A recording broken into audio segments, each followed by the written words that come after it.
سلامتی ہے ان آنکھوں پہ جو ہدایت پہ نظریں جمائے بیٹھی ہیں، ان کانوں پہ جو ذکر خیر کے منتظر رہتے ہیں، اور ان قدموں پہ جو ہدایت کی راہ پہ گامزن ہیں۔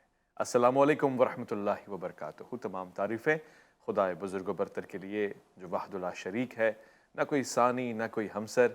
درود لا محدود محبوب رب الودود، راحت العاشقین مراد المشتاقین حضرت محمد مصطفیٰ، آپ کی آل پاک، آپ کے جانثار انصار اور اصحاب پر۔ زمن آپ دیکھ رہے ہیں پروگرام الف لام میم۔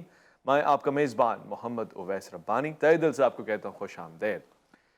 خواتین و حضرات، کچھ نظام زندگی بناتے ہیں، اور کچھ حدود، کچھ خد و خال، کچھ قواعد، کچھ شرائط، کچھ ضوابط، یہ سب انسان اور انسانی معاشرے کی بقا کے ضامن بنتے ہیں، اور ان کو باقی رکھنے کے لیے، تسلسل دینے کے لیے کوئی ایسا پروٹوکول کا سسٹم ہوتا ہے کہ جس میں یہ واضح ہو جائے کہ کون کس طرح سے کس ذمہ داری کا حقدار ہوگا، کس عہدے پہ منتخب ہوگا یا کس عہدے پہ فائز کیا جائے گا۔ اس سے قبل بھی دین فطرت یعنی اسلام مختلف زاویوں سے ارتقاء کے عمل میں اپنے دامن کو پھیلائے ہوئے تھا، مگر جب رسالت مآب صلی اللہ علیہ وآلہ وسلم مبعوث کیے گئے اور آپ نے اعلان فرمایا اور ایک خوبصورت سے دین کو مکمل حیثیت سے پیش فرمایا، تو ساتھ ساتھ یہ بھی طے ہو گیا کہ یہ دین نظام حکومت لے کر آئے گا۔ اس میں ایک حاکم ہوگا اور اس کا انتخاب بھی ہوگا، یعنی اس کو مامور کیا جائے گا نظامت کے اوپر، اور پھر اس ہی کے تسلسل میں بعد پیغمبر صلی اللہ علیہ وآلہ وسلم، جو کہ آپ خاتم الانبیاء ہیں، ایک ایسا نظام قائم ہو جائے گا کہ جس کو مسلم معاشرہ ایڈاپٹ کر لے گا، چاہے وہ مشرق میں ہو یا مغرب میں، چاہے وہ شمال میں ہو یا جنوب میں، عرب میں ہو یا عجم میں، کسی بھی خطے میں، کسی بھی سرزمین پہ اسلام کا پرچم اگر لہرائے گا تو اسلام کے نظام کے نیچے لہرائے گا۔ یہ کوئی عجیب بات نہیں تھی۔ دنیا میں ہر کوئی جو اپنا سسٹم متعارف کرواتا ہے، نظام اسی کا تو ہوتا ہے جس کا پرچم ہوتا ہے، یعنی جس بوتل پہ جس کا لیبل لگا ہوتا ہے اس کا پروڈکٹ بھی اس کا اپنا ہی ہونا چاہیے، اور ہوگا بھی ایسا ہی، اس کی مینوفیکچرنگ بھی اس کی اپنی ہی ہونی چاہیے۔ مگر بدقسمتی سے ہمارے معاشرے میں ہوا یہ کہ ہم نے پروڈکٹ کا نام تو اسلام رکھا، سسٹم غیروں سے اڈاپٹ کیے، اور نتیجہ بالکل تیسرا ایک ہائبرڈ صورتحال میں آیا، اور بدنامی بھی ہم نے اسلام کی، اور یہ سسٹم ہی نہیں، ہم نے خود اپنی ذات کے ساتھ بھی کیا، یعنی ہم مسلمان بھی بنے تو ایسے ہی بنے کہ آدھا وہاں سے اور آدھا یہاں سے، کوا چلا ہنس کے چال تو اپنی چال بھی بھول گیا۔ لہٰذا ہم نے اس موضوع کو بے شمار مرتبہ ڈسکس کیا ہے، مختلف شخصیات کے ساتھ ڈسکس کیا ہے کہ اسلام میں سیاست ہے یا نہیں ہے، اور اگر اسلام میں سیاست ہے تو سیاست میں کس حد تک اسلام ہونا چاہیے، اور پھر اسلام کا سیاسی طرز عمل ہے کیا، اسلامی معنی اور مفہوم کیا ہیں سیاست کے، اسلامی طور طریقے کیا ہوں گے سیاست کے، اسلامی طرز عمل کیا ہوگا سیاست کا، اور اسلامی سیاست کیا ہوگی، خاص طور سے ایک ایسی صورتحال میں کہ جہاں سب کچھ غیر اسلامی ہو۔ ایک مسلم سیاستدان کیسے اپنے اصولوں اور اپنے قواعد کے پیش نظر معاشرے کو فلاح اور کامیابی پہنچا سکتا ہے۔ اسی سلسلے میں گفتگو کرنے کے لیے آج بھی اس پروگرام میں ایک بہت ہی قداور شخصیت تشریف فرمائے، بہت اچھا اور گہرا مطالعہ ہے، ہمیشہ محبت کے ساتھ گفتگو فرماتے ہیں، اور ان تمام چیزوں سے بالاتر مجھے خوشی اس بات کی ہے کہ اچھے انسان بھی ہیں۔ بلوچستان سے ان کا تعلق ہے، ظاہر ہے بلوچستان میں جو ان کی سیاسی جماعت ہے اس کے نائب امیر بھی ہیں۔ آپ کا نام ہے مولانا محمد صدیق صاحب۔ صدیق منگل صاحب، السلام علیکم ورحمۃ اللہ۔ وعلیکم السلام ورحمۃ اللہ وبرکاتہ۔ آپ کو میں یہاں خوش آمدید کہتا ہوں، اور آپ کی تشریف آوری پہ شکر گزار ہوں کہ آپ تشریف لے کر آئے۔ بنیادی سوال میرا یہی ہے، اگر اس کا آسان لفظوں میں جواب اور معنی مجھے سمجھ میں آ جائے، اسلام میں کس طرح کی سیاست ہے اور اسلام کے سیاسی معنی اور مفہوم کیا ہیں؟ بسم اللہ الرحمن الرحیم۔ اویس بھائی، آپ کا میں شکریہ ادا کرتا ہوں کہ آپ نے مجھے دعوت دی اس اہم موضوع پر گفتگو کرنے کے لیے۔ دیکھو، ہم بنیادی طور پر یہ بات جب کہتے ہیں، اور حقیقت ہے کہ اسلام آخری دین ہے، اور محمد الرسول اللہ صلی اللہ علیہ وسلم اللہ کے آخری رسول ہیں، اور آپ پر جو قرآن کریم اتاری گئی ہے، شریعت آپ کو جو دیا گیا ہے، وہ آخری شریعت ہے اور جامع اور مانی شریعت ہے۔ اور جامع کا لفظی معنی کیا ہے کہ ایک ایسی شریعت جو اپنے تمام افراد کو شامل ہو، تمام چیزوں کو شامل ہو، جس سے کوئی ایک چیز باہر نہ ہو۔ اور معنی کہتے ہیں اس کو کہ یعنی اس کو اپنے نظام کو چلانے میں کسی اور نظریہ کا یا کسی اور شریعت کا جو اس سے پہلے کا ہو، چاہے انسانی کوئی نظام ہو، اس کی ضرورت نہیں پڑے۔ تو پھر اس اعتبار سے ہم اگر دیکھتے ہیں تو سیاست بھی اسلام میں ہے اور ایک اہم جز ہے اس کا۔ قرآن کریم کو ہم دیکھتے ہیں تو قرآن کریم میں مختلف مقامات پر، اب میں آپ کے سامنے جو آیتیں تلاوت کروں گا یہی سیاست کے بارے میں ہیں۔ ایک تو یہ دونوں آیتیں سورۃ النساء میں ہیں۔ اچھا، اللہ رب العالمین نے فرمایا کہ آپ جو ہے نا لوگوں کے درمیان فیصلہ کریں۔ انا انزلنا الیک الکتاب لتحکم بین الناس بالحق بما اراک اللہ ولا تکن للخائنین خصیما، یہ آیت بھی سورہ نساء کی ہے۔ اور ایک اور آیت ہے اور اس میں رب العالمین نے بھی سیاست کا جو علماء نے لکھا ہے مفہوم بیان کیا ہے، وہ ہے کہ فلا وربک لا یؤمنون حتی یحکموک فیما شجر بینہم، یہ دو آیتیں سورۃ النساء کے ہیں۔ اور پھر اس کے بعد آپ دیکھتے ہیں شریعت اسلامیہ میں آپ جاننے والے شخص ہیں، علم رکھنے والے شخص ہیں، اصح الکتاب بعد کتاب اللہ الصحیح البخاری ہے، صحیح، یعنی اللہ کی کتاب کے بعد جو صحیح ترین کتاب ہے وہ امام بخاری کی صحیح ہے، اور اس میں دو مقامات پر اس حدیث کو لایا گیا ہے۔ فرمایا کانت بنو اسرائیل تسوسہم الانبیاء کلما ہلک نبی خلفہ نبی آخر، یہ دو مقامات پر امام بخاری نے، ایک جگہ نہیں دو مقامات پر یہ حدیث لایا ہے۔ تو اس میں تو کوئی شک شبہ نہیں ہے کہ اسلام کا ایک اہم موضوع سیاست ہے۔ صحیح، اب اگر ہم سیاست کا لفظی معنی دیکھتے ہیں، قیام الشیء علی اصلاحی، عربی میں جو اس کی تعریف کی گئی ہے کہ یعنی ایک چیز کا اصلاح کرنا، اس کو شریعت کہا، اس کو سیاست کہا جاتا ہے۔ صحیح، یعنی ایک چیز کو آپ بنائیں، سنواریں، اس کی ضروریات کو پورا کریں، اس کو سیاست کہا جاتا ہے۔ حضرت اسماء بنت ابی بکر رضی اللہ تعالی عنہ کے بارے میں آتی ہے، انہوں نے روایت کی کہ ہمارا ایک گھوڑا تھا اور اس کو میرا والد اس کا یعنی ساز کرتا، اس کا اصلاح کرتا تھا۔ اب یہاں پر علماء نے لکھا ہے کہ سیاست کا اگر تعلق انسان کی ذات سے ہے تو اس کو تہذیب اخلاق کہا جاتا ہے۔ اچھا، اپنے آپ کو سنوارنا، بنانا، ایسے بنانا کہ وہ اپنے گھر کے لیے بھی بہترین آدمی ہو، اپنے والد کے لیے بہترین بیٹے ہوں، اپنی بیوی کے لیے بہترین شوہر ہو، اپنے بچوں کے لیے بہترین باپ ہو، اپنے ہمسائے کے لیے، اپنے گھر کے لیے، یعنی اس طرح اپنے آپ کو بنائیں کہ وہ ایک بہترین انسان ہو جس کی مثال شریعت میں دی گئی ہے کہ ایک انسان ہونا چاہیے۔ اگر سیاست کا تعلق ایک ادارے سے ہے، جیسے کہ آپ کا ادارہ ہے، میرا ادارہ ہے، تو اس کو تدبیر منزل کہا جاتا ہے۔ تدبیر منزل کہ آپ کو کیا کرنا ہے، آپ کو یہ ادارہ کس طرح بنانا ہے، اس کو کس طرح مثالی بنانا ہے۔ اگر یہ کاروباری ہے تو اس کے کاروبار کو کس طرح بہتر کاروبار بنانا ہے۔ اگر یہ نشریاتی ادارہ ہے تو اس کے نشریات کو کس طرح سے بہتر بنانا ہے، اس کا منزل کیا ہے۔ اور تیسری چیز ہے یہ سیاست مدنی، جو سب سے وسیع معنی ہے اس کا، کہ ایک ایسی ریاست کا قیام کرنا جس کو مدنی ریاست کہا جاتا ہے، جس میں بنیادی چیز جو ہے تحکم ہے۔ میں نے جو آیتیں پڑھی اس میں رب العالمین فرماتے ہیں کہ ہم نے آپ پر کتاب اس لیے اتار دیا تاکہ آپ لوگوں کے درمیان حق کے ساتھ فیصلہ کریں، ولا تکن للخائنین خصیما۔ اس کے اندر یہ بتا دیا کہ حق کے ساتھ فیصلہ کرنے کا مطلب یہ ہے جہاں بھی کہیں آپ کو کوئی بھی فیصلہ کرنا ہو، دو لوگوں کے درمیان یا 10 لوگوں کے درمیان یا ایک بستی کے درمیان، تو اس میں آپ کسی کی رعایت نہیں کریں۔ اب اس آیت کا شان نزول جو علماء نے لکھا ہے کہ ایک مرتبہ اس طرح ہوا کہ ایک مسلمان نے کہیں سے کوئی چیز چوری کی اور پھر وہ نشانات کو اس نے مطلب چھوڑا ایک یہودی کے گھر تک۔ صحیح، اب یہودی کے پاس لوگ گئے کہ بھئی یہ نشانات قدم تو آپ کے پاس آ رہے ہیں، لیکن اس نے کہا بھئی یہ چیز تو آپ لوگ جو ڈھونڈ رہے ہیں مجھے فلاں مسلمان نے دیا ہے۔ اب اللہ کے رسول صلی اللہ علیہ وسلم کے پاس فیصلہ آیا تو آپ نے فرمایا کہ یہ تم نے غلط کیا ہے، اور اسی پر قرآن کریم کی آیت اتری کہ مسلمان غلط ہے اور پھر وہ یہودی مسلمان ہو جاتا ہے۔ یعنی ایسا نظام جس میں نہ کسی کی رشتہ داری کا خاطر ہو، نہ کسی کے دوستی کا ہو، نہ کسی کے فائدے کا ہو، نہ کسی کے نقصان کا ہو، بالکل ایسا فیصلہ کہ ولا تکن للخائنین خصیما، بالکل سیدھا یہ فیصلہ کرنا۔ اور پھر اس میں یہ بتایا گیا ہے کہ فلا وربک، یہ بھی ایک شخص کے بارے میں ہے کہ ایک منافق نے فیصلہ لے گیا اللہ کے رسول صلی اللہ علیہ وسلم کے پاس، تو اللہ کے رسول نے اس یہودی کے لیے فیصلہ کیا، تو مسلمان نے کہا کہ میں عمر رضی اللہ تعالیٰ عنہ کے پاس جاتا ہوں، وہ بڑا سخت آدمی ہے یہودیوں کے بارے میں۔ پھر گیا حضرت عمر کے پاس، حضرت عمر نے تلوار نکالی، اس کو مار دیا نا۔ تو قرآن کریم انہوں نے شور مچایا کہ عمر نے مسلمان کو قتل کیا۔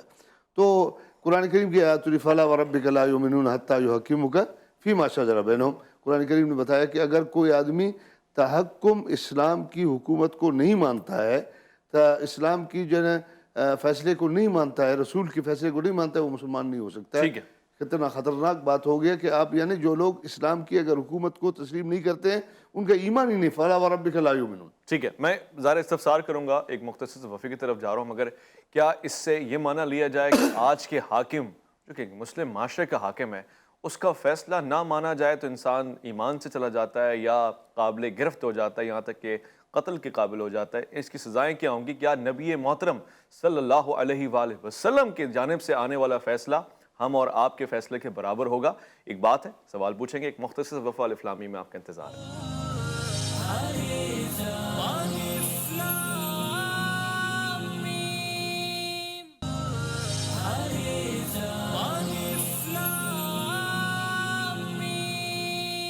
زمن خوش آمدید۔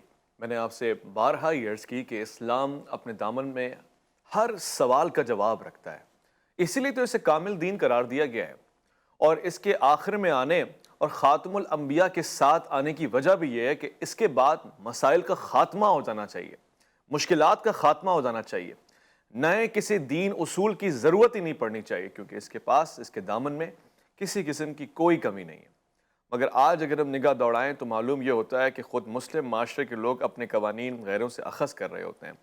اب اس کی دو وجوہات ہو سکتی ہیں مبینہ طور سے۔ پہلی وجہ کہ اسلام کے دامن میں وہ چیز ہے ہی نہیں جو ہم تلاش کر رہے ہیں، اور اغیار کے پاس ہے جو ہمیں مل جاتی ہے، یا پھر اسلام کے دامن میں ہے اور ہمیں اس میں غوطہ زنی کرنا نہیں آتا، ہمیں اس میں سے جواہرات نکالنے نہیں آتے، ہم نے اپنے اسلاف سے لینا اور قبول کرنا ہی چھوڑ دیا، ہمیں وہ چیزیں آؤٹ ڈیٹڈ نظر آتی ہیں، یا پھر ہمارے مزاج کے حساب سے وہ چیزیں میچ نہیں ہوتی اور ہماری بینائی اب اندھوں کی طرح ہو چکی ہے۔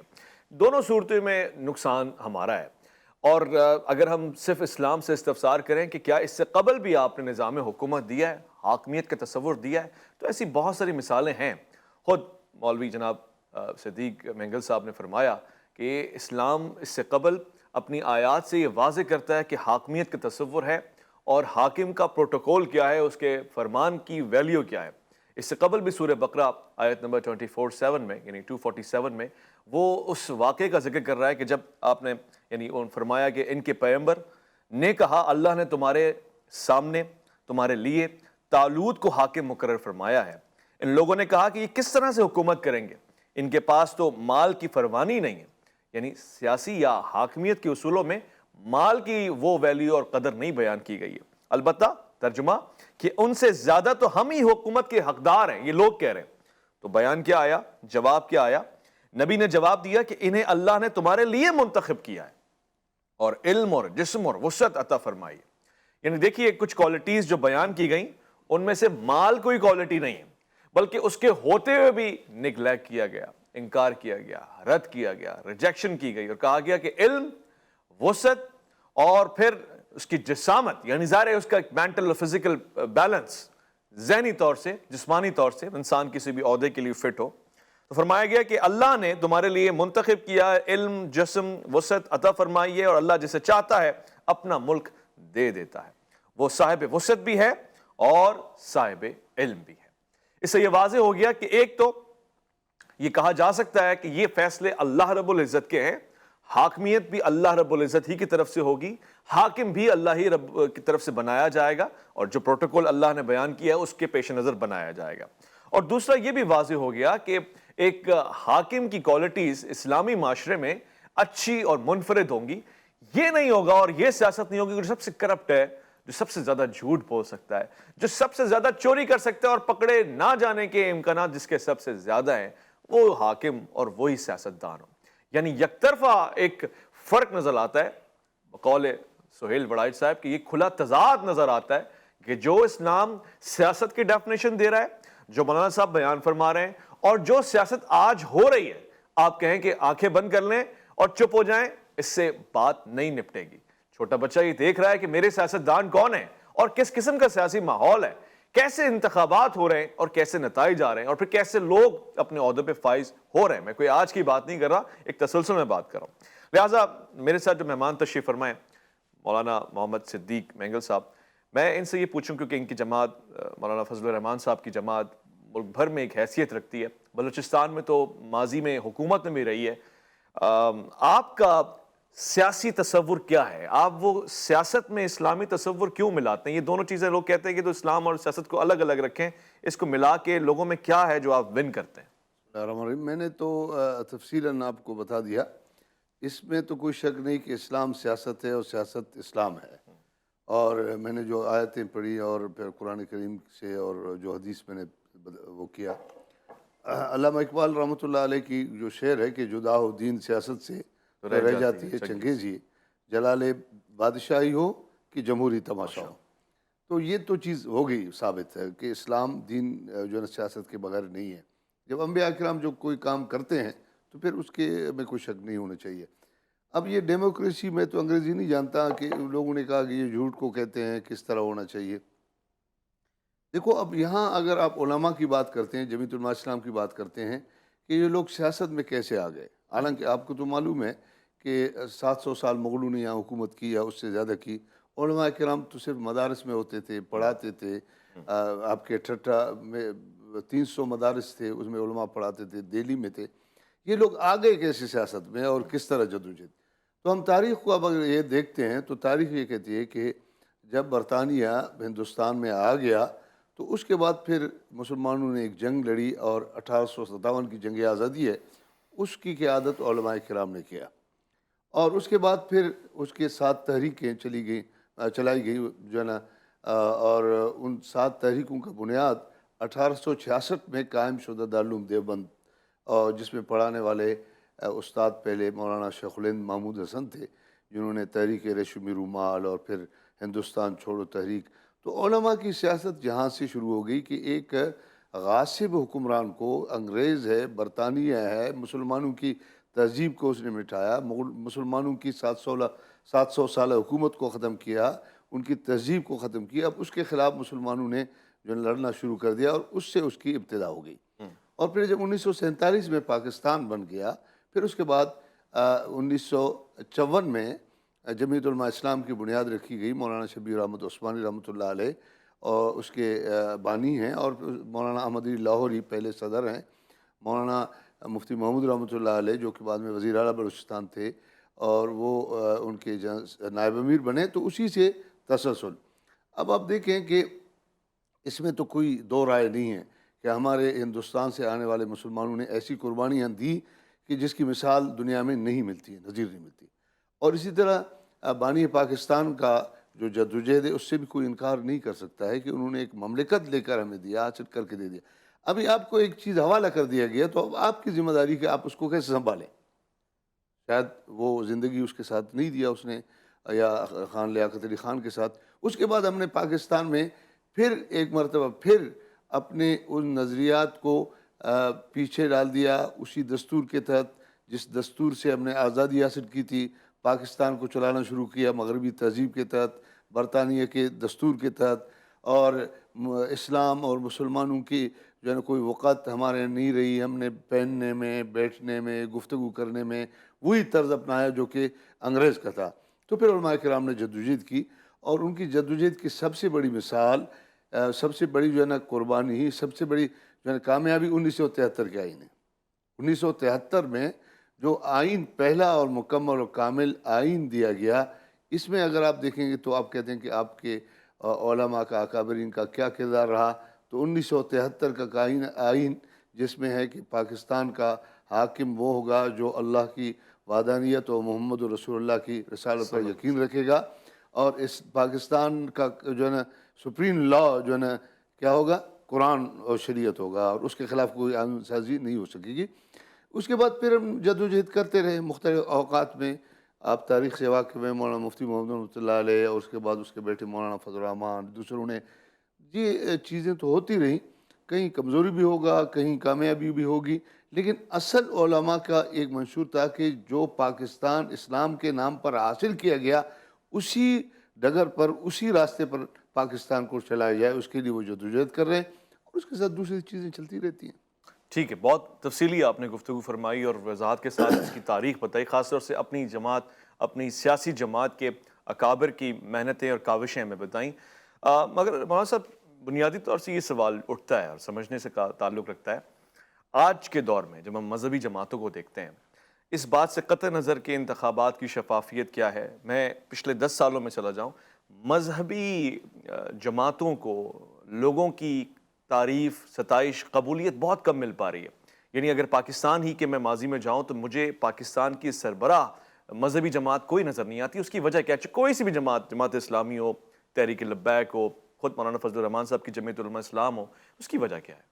دیکھو، میں آپ سے یہ گزارش کروں گا کہ اگر آپ اسلام کی تاریخ کو دیکھیں یا اسلام سے پہلے کی تاریخ کو دیکھیں، جو انبیاء کرام دنیا میں تشریف لائیں، 1,24,000 پیغمبر، حدیث شریف ہے، یہ بخاری شریف کی حدیث ہے کہ ایک پیغمبر قیامت کے دن تشریف لائے گا اور اس کے پاس ایک صحابی بھی، ایک اس کا ساتھی نہیں ہوگا، یعنی ایک آدمی ایسا نہیں ہوگا کہ جس نے اس پر ایمان لایا۔ اس نے تو اپنی بات پہنچا دی ہے، اب لوگ مانے یا نہ مانے، یہ ان کی ذمہ داری ہے۔ علماء نے جدوجہد کی ہے، اور پھر آپ اس کی مثالیں بھی دیتے ہیں۔ قومی اتحاد کو آپ دیکھیں، مولانا مفتی محمد رحمۃ اللہ علیہ کی سیاسی بصیرت کو دیکھیں کہ اس نے سب سیاستدانوں کو، جو مذہبی تھے یا جو سیکولر سیاست کرتے تھے یا جو بھی تھے، ان کو جمع کیا۔ اور پھر اس کے بعد پھر MRD آپ دیکھیں، MRD میں مولانا فضل الرحمان نے وہی بصیرت اپنائی کہ پھر سب لوگوں کو جمع کیا۔ اور اس کے بعد آپ دیکھیں پھر متحد مجلس عمل مذہبی جماعتوں کو، جس میں جماعت اسلامی، ہمارے اعلی تشیع بھائی اور ہمارے جو ہے نا غیر مقلدین بھائی، سارے سیاسی جماعتوں کو جمع کیا۔ اور پھر ابھی آپ اگر دیکھیں، ابھی جو گزری ہے آپ کی سیاسی جدوجہد، یہاں پر بھی مولانا صاحب نے جو ہے نا جو اتحاد تمام جماعتوں کا جو انہوں نے کام کیا، تو یہ ان کی سیاسی بصیرت ہے۔ جدوجہد ان کی عظیم ہے، ان کی جدوجہد میں کوئی آپ چیز نہیں نکال سکتے ہیں خرابی۔ باقی لوگ نہیں مانتے ہیں، اس کے عوامل پر اگر ہم بحث کریں گے تو پھر کہیں اور بات چلی جائے گی۔ ٹھیک ہے، ایک مختصر سے وقفے کی طرف جا رہے ہیں، بات کہیں اور نہ جائے، صرف وقفے کی طرف جائے اور پھر وقفے سے لوٹ کر آئے، اس لیے میں آپ سے درخواست گزار ہوں، الف لام میم میں آپ کا انتظار ہے۔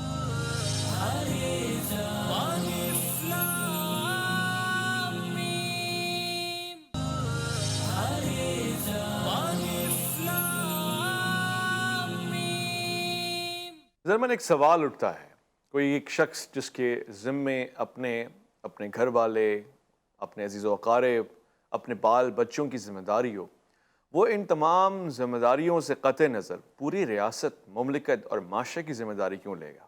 یہاں تو ایک گھر چلانا مشکل ہوتا ہے، وہ اتنے سارے گھروں کی فلاح، اصلاح، روزی، روزگار، معاش اور معاشرتی اصولوں کی ذمہ داری کیوں لے گا؟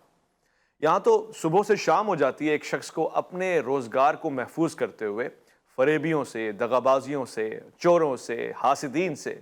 وہ پورے ملک کے روزی روزگار، آمدنی، کاروبار، تجارت، معاش، ان سب کو کیسے محفوظ رکھے گا؟ اور یہاں یہ بھی سوال اٹھتا ہے کہ ایک شخص بہت ہی مطمئن ہوتا ہے اگر وہ صبح سے لے کر شام تک محنت کرے اور اس کو نتیجہ اس کا مل جائے۔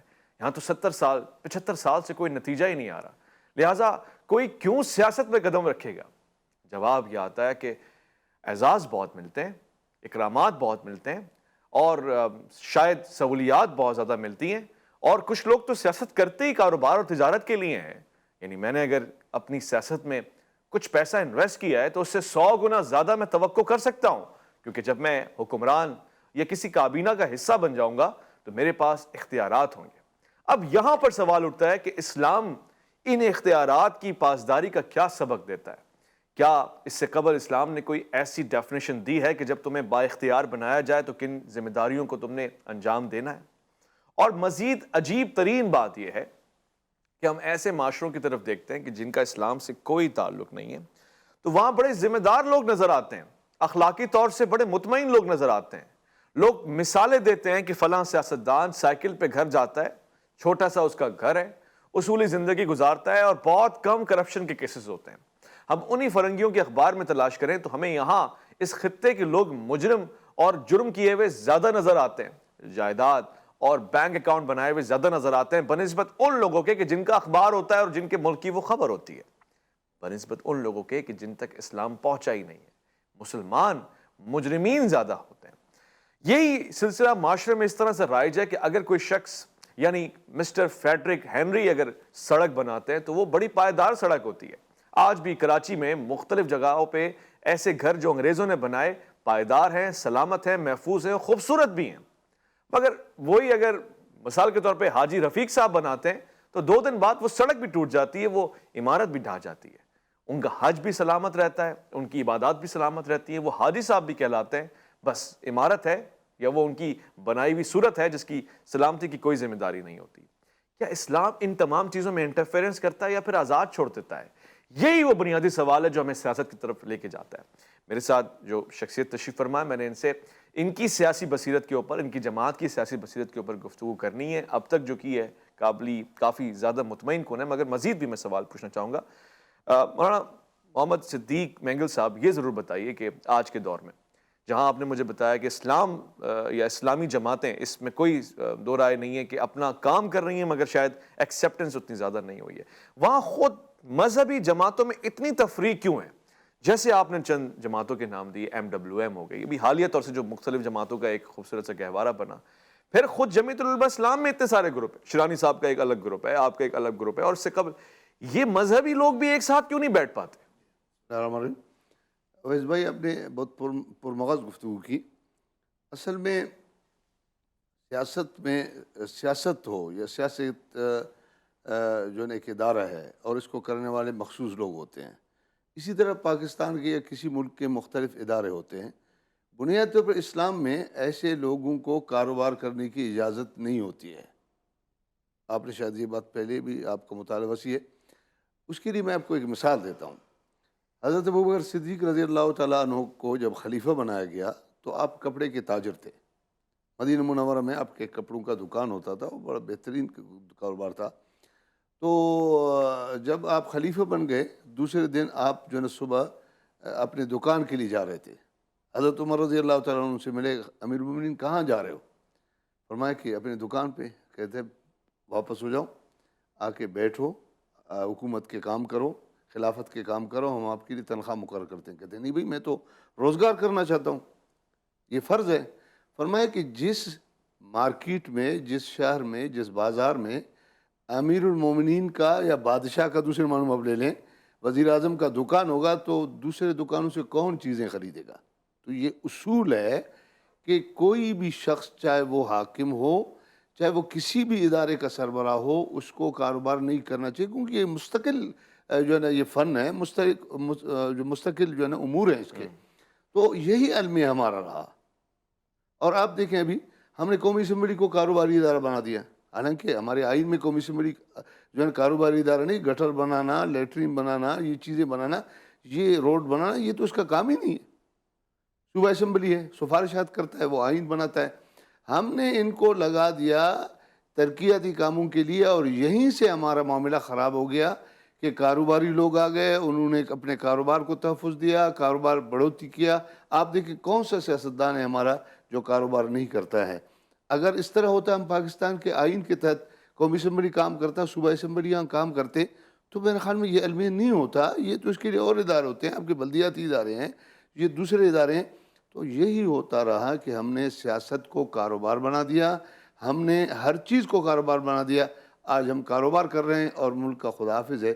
اور جب انسان میں کاروبار کا وہ ہونا حکمران میں، تو وہ کہتا ہے میری جو ہے نا سرمایہ بڑھ جائے، اس کے لیے پھر اچھے کو وہ برے کو نہیں دیکھتا ہے، پیسے لگا کر آتا ہے، پیسے لگا جو ہے نا پہنچ جاتا ہے، پھر اپنے پیسے کو نکالنے کے لیے سوچتا ہے، نہ عوام کو سوچتا ہے، نہ ملک کا سوچتا ہے۔ یہی چیز ہے۔ اب اسی کو کون بڑھا رہا ہے اس چیز کو؟ تو ہمارا یہ نظام اس طرح بن گیا ہے، مداخلتیں ایسے بن گئی ہے۔ آپ نے جو بات پوچھی، میں یہ کہتا ہوں کہ اس ملک کے اندر ایک المیہ یہ ہے کہ کسی بھی شخص کو مثبت کام کرنے نہیں دیا جاتا ہے، مثبت کام کرنے نہیں دیا جاتا ہے۔ اور یہ مثبت کام ہے سیاست میں، اتحاد چاہے کہ مذہبی لوگوں کا ہو، چاہے وہ جمہوریت پسند لوگوں کا ہو، یہ مثبت کام ہے۔ ہم تو منفی کام کرتے ہیں۔ پیچھے سے ایک قوت ہے جس کے جو مفادات کے تحت جو ہے نا ہمیں تقسیم کرتا ہے۔ ظاہر اس بات میں کوئی شک نہیں، جب مفادات ہوتے ہیں تقسیم ہوتی ہے۔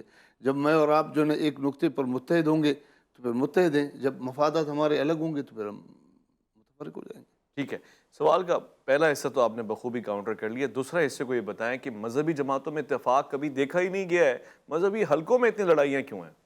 دیکھو مذہب میں یہ دیکھو، ایک تو علمی معاملات ہیں، اگر آپ سیاست سے ہٹ کر بھی اس کے بارے میں پوچھ رہے ہو تو علمی معاملات تو ہمیشہ ہوئے ہیں۔ دیکھو صحابہ کرام کے زمانے سے لے کر خیر القرون جس کو کہیں، اس میں بھی علمی حد تک اختلافات ہوتے رہے ہیں، لیکن یہ جو ابھی اختلافات ہیں، جو کسی کو کافر کہتا ہے، جو امام ابو حنیفہ رحمۃ اللہ علیہ کیا کہتے ہیں، من صلی صلاتنا اکل ذبیحتنا فهو مسلم و مومن، جس نے واستقبل قبلتنا، تین چیزیں، جو ہماری طرح نماز پڑھے اور قبلے کی طرف منہ کر کے نماز پڑھے اور ہمارے ذبیحہ کو کھائے، وہ مسلمان ہے۔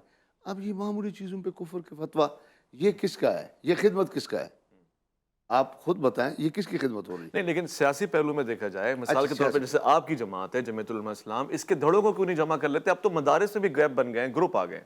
جی ہاں، تو یہ بھی المیہ ہے، یہ بھی المی ہے۔ تقسیم در تقسیم کا جو شکار ہوتا ہے، اس کا مطلب کمزور کرنا ہوتا ہے۔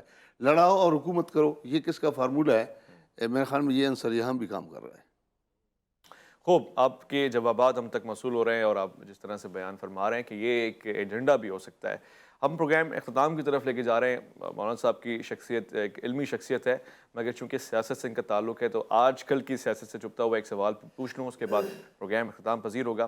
حالیہ مولانا فضل الرحمان صاحب کی سیاست ایک نیا رنگ لے رہی ہے، جن سے زندگی بھر اختلاف کیا ہے، جن کو یہودی ایجنٹ کا ہے، اب ان کے ساتھ دوستی کا ہاتھ بھی بڑھ رہا ہے۔ یہ اس کو کیسا دیکھتے ہیں؟ یہ بھی اسلامی طرز عمل ہے؟ دیکھو، میں اس حوالے سے اتنا مطلب یہ کہ یہ نئی باتیں شروع ہو گئی ہیں، نئی چیزیں ہو گئی ہیں کہ جو ایک تحریک چلائی گئی اور اس میں زرداری صاحب اور اس میں نواز شریف تو تھے نہیں، شہباز شریف تھے، اور اس تحریک کے بعد جو ہے نا ایک عدم اعتماد آئی اور اس کے بعد حکومت بنی شہباز شریف کی، اور پھر اب الیکشن ہوئے، انتخابات ہو گئے۔